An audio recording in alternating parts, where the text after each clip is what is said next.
Здравейте компанията! В това кратко клипче Чичо Вал ще ви покаже как се прави майонеза за 5 минути. Необходимите продукти ще може да видите от рецептата в нашия сайт.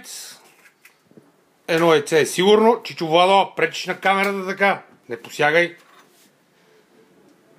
Слага се една лъжица оцет, за да пресече яйцето. Внимайте, не правете като Чичо Вало, точно една лъжица.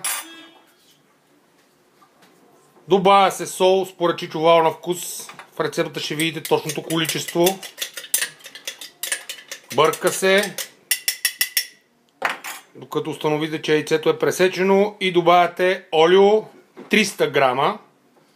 Сега в момента колко е добавено никой все още не знае, но ще разберем накрая. Леко да не се обесиш. Пасатора леко и бавно изтегляте нагоре, след като се разбъркат нещата. Сега ще видите характерното движение.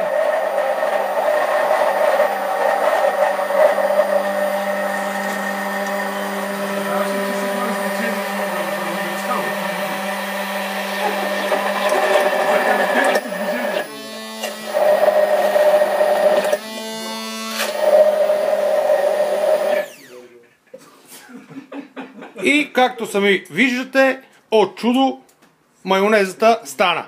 Браво!